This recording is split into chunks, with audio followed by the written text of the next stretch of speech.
Hello everyone. So today we are having a very special program here in our school. One of the ex-scientists from NASA is coming to our school as a guest.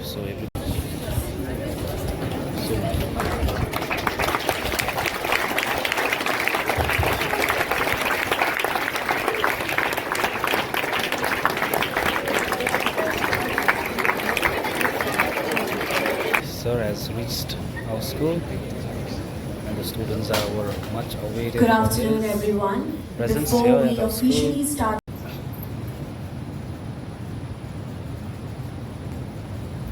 in history, gravity has held us close to the earth until one day curiosity became powerful enough to challenge it. A very warm and gracious afternoon to everyone present here. It is a privilege to welcome our honored dignitaries, Dr. Donald A. Thomas, former NASA astronaut. I'd like to extend a warm welcome to the visionary leaders of SSA, faculty members and students to Beyond Gravity. Today we gather not merely for an event, but for an experience that invites us to think, to explore and look beyond the familiar. There are certain subjects that invite us to learn, and there are others that compel us to reconsider the boundaries of what we believe is possible. Sir Donald A. Thomas, former NASA astronaut, aerospace engineer, scientist and educator, and a veteran of 4 space shuttle missions. Before we proceed any further, may I request our Honorable Chairman, Mr. Naresh Agarwal, to kindly felicitate our esteemed guest, Dr. Donald A. Thomas.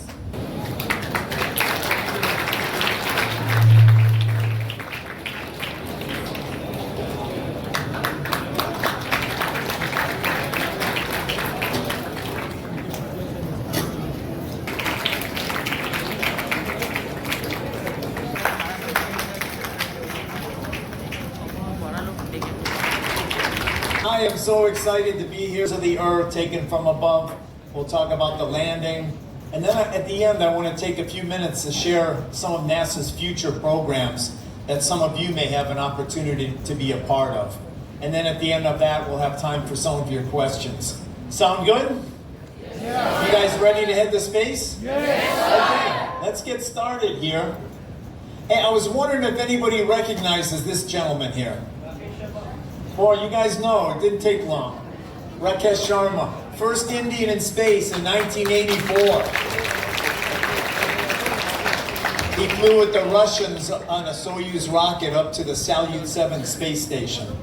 Okay, this next one always had this big smile on her face, and she loved talking about flying airplanes and being in space. And she was a real inspiration for me, and I feel so fortunate to have had a chance to know her and to work with her. How about here?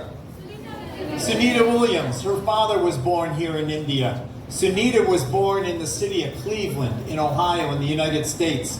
That's my hometown. So I know Sunita very well. She flew up to the International Space Station. She had 3 missions up there. I've had 44 days in space. Sunita has 1.5 years in space. An incredibly accomplished astronaut. She just retired from the astronaut program just a few months ago after an incredible career. Okay, I want to share with you my story about how I got here, how I became an astronaut. I was just 6 years old when the first American astronaut went into space. That was a long time ago, back in 1961. And at my primary school, they had all the students come to the gymnasium. I sat on the floor and I watched the launch on a small black and white TV. And as soon as our astronaut had launched into space that day, I remember sitting there saying, I want to do that. So ever since I was 6, thank you. Ever since I was 6, I knew I wanted to be an astronaut. I wanted to ride a rocket. I wanted to experience zero gravity floating around. So I always knew what I wanted to do. The problem is, well, how do you get there? How do you become an astronaut? And as a young boy, I had no idea how to do this. We only had 7 American astronauts back then, and I didn't know any of them. But the one thing I recognized early on was it was going to be difficult. I knew there was a lot of competition. Thousands of people apply to be an astronaut, and then a small handful get selected. So as a young boy, I knew my only shot of making it to space was going to have to involve me working hard and doing my best in school every single day. Astronauts, 2 military pilots. In the front was Jim Halsell. He was an Air Force test pilot. On the right-hand side with the helmet is our pilot. Her name was Susan Still. And Susan was a pretty unique individual. She's only the second woman to pilot the space shuttle. And Susan was one of my country's top Navy. Picture the night before my first mission, went out there about midnight or so with another astronaut. And it was so incredible to stand there right at the base of your rocket, all lit up with those bright lights. And as I stood there gazing up at it, I had incredible butterflies in my stomach. A little piece of me was nervous, a little piece of me was scared, but my main emotion was just great excitement, because I knew 12 hours from when I'm taking this picture, I'm going to be inside blasting off, and I almost couldn't believe where I was and what I was about to do. Vibration during launch, you don't want to bounce out of your seat and hurt yourself or damage any equipment, so they strap us in nice and tight. Once that's all done, they close and seal that side door, and then everybody moves away from us about 5 kilometers. And it gets very quiet inside up until 6 seconds before liftoff. At that point, 3 big engines at the tail of the shuttle start coming up to full power, and 6 seconds later, we light those big white side rockets called solid rocket boosters. And the instant they light, boom, immediately you take off. So laying on my back in my seat, I could hear the roar of the engines, I could feel the shaking and vibration going on, and right at the instant of liftoff, I felt a push in my back. And it felt to me like somebody had their hand in the middle of my back and they were just pushing me up into the sky. And that's what the space shuttle is doing here, literally pushing us. It's perfectly quiet, and you're in space. Thank you. It only takes 8.5 minutes to get to space. That was always amazing to me. Experiments from scientists around the world. I want to tell you quickly about 2 of these experiments, just to give you an idea of some of the science we do in space. I think everybody today looking for anything unusual that may happen when they're growing in zero gravity. This is Chaki Mukai. She was the first Japanese woman in space, and I flew with her on my first mission. And in space, you don't walk around like we're used to doing here on Earth. In space, to move around, it just takes a little push with your finger, and you sail through the air like Superman or Superwoman. And you'll keep sailing until you hit a wall or until you reach out to stop your motion. If you like doing somersaults, you can start flipping in the air. And you go round and round all day until you get tired and you reach out to stop your motion. So what do you think? Does it sound like fun up there? And all the blood rushes to your head because of gravity. I'm sure you all felt the pressure from that. In space, that doesn't happen. You go upside down, you feel totally normal. And in space, wherever your head is pointed, that direction is up for you. Wherever your feet are pointed, that's down. So this is Nancy and Kevin on my second flight. Nancy's looking at Kevin saying, "Hey Kevin, you're upside down." Well, Kevin's looking right back at her saying, "No, you're upside down." This is what Kevin sees. In his world, right, and she's upside down. So who's correct here? You're either both right or both wrong. You never feel like you're upside down in space. It's everybody else in the room. Okay, in space, most of our food is freeze-dried. And it comes in these small plastic packages like you see here. To prepare a meal, we bring these over to a food station. And in the lower left-hand corner, we have this station that has a sharp needle that'll poke into that package. We can inject hot water, and this dry, hard food will absorb that water, soften up, and after a few minutes, it's ready to eat. We don't have freeze-dried pizza, but we're allowed to carry a sandwich with us in the pocket of our spacesuit on launch morning, in case we get hungry as we're waiting for launch. So on my third mission, I asked NASA, I said, "Hey, instead of a sandwich, can I fly a slice of pizza?" And NASA said, "Yeah, we can do that for you." So if it ever comes up at trivia night, or maybe on an exam, you float up there, slip inside, zip it up, and you go to bed. We wear the dark eye shades that you see in this picture. because we go around the Earth every hour and a half.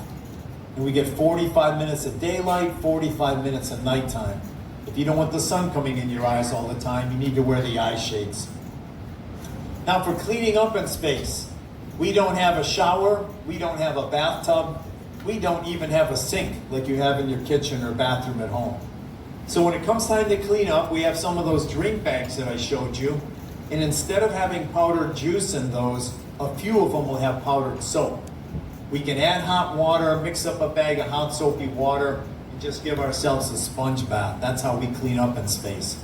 For washing our hair, we have a special shampoo that you see here. It's called No Rinse Over. I'm not picking on Susan here. Even my short hair floats all over. And we have a saying.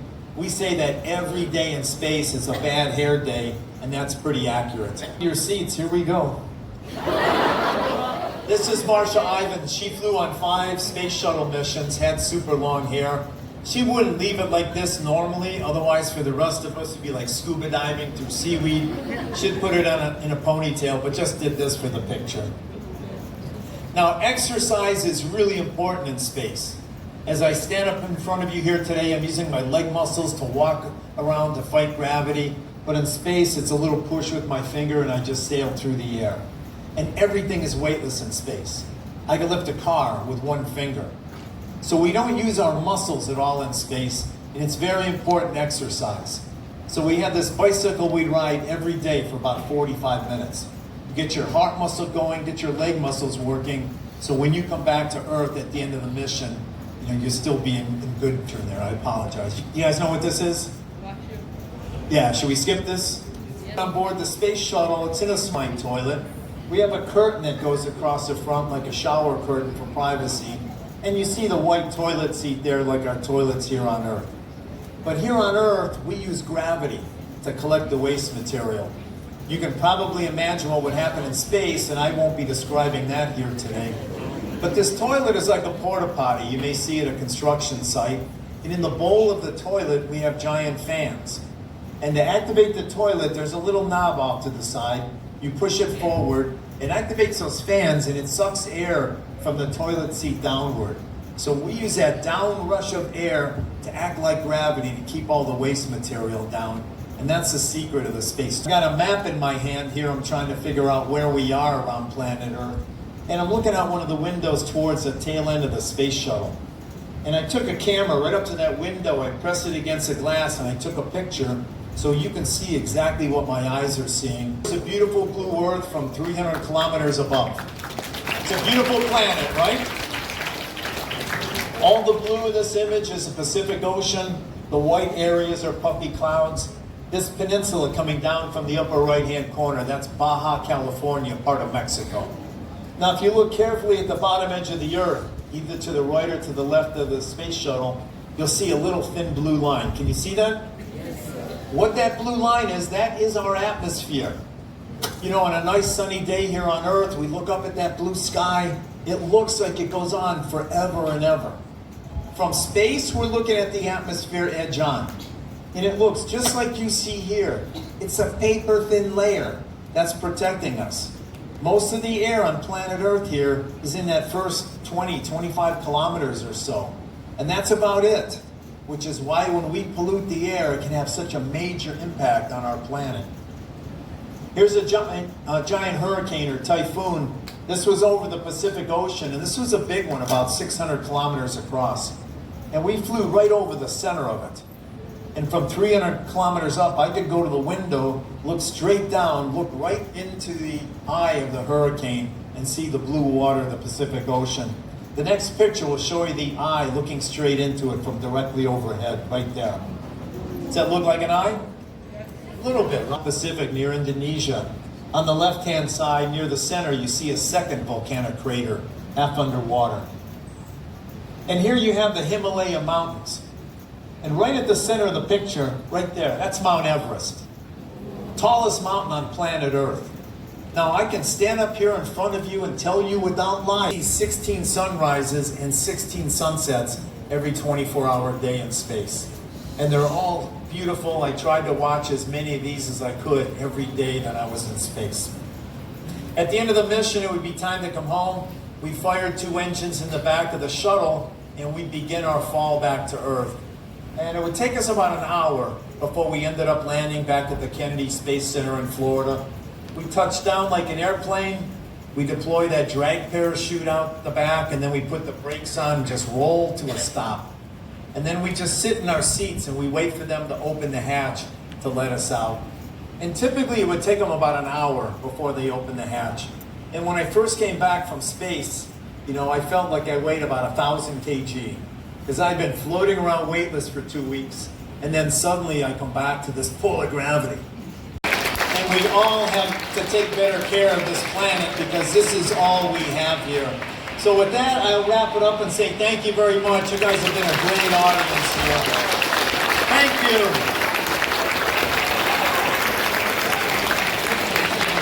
Harder in space, like using the toilet, there's a 20-step procedure. So some things are a little more complicated.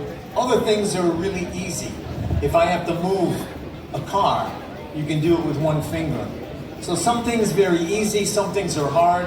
Overall, it's hard up there because you're far from your friends. Great, you can do that, right? Hey, you gotta promise me one thing. All right, anything. Invite me to your launch. Okay. Promise? Yep. Okay, you heard it here. Thank you. Sir, we have a last question from a student. So, sir, what was your most favorite thing doing in space? Like, what did you enjoy doing the most in space? Okay, what I really enjoyed was looking out the window. I showed you some of the pictures. I saw the pyramids of Egypt. I saw so many amazing sights around the planet Earth, and I really liked looking out the window. Absolute black. You can hear this. Do you have your mobile in your pocket? Do we have Your mobile Yes, phone? I do. Yeah. A pizza, no pizza. I wish. So you can take out any pics of from your mobile. Any picture? Any picture.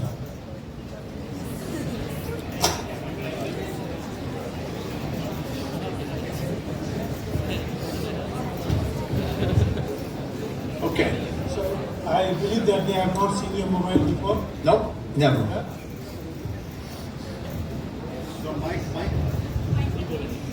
This is a picture. There is a monk sitting on the picture. He is doing the Namaste pose. He is covered in golden yellow color. It's a statue, and the time he took the picture was yesterday 11:32 a.m.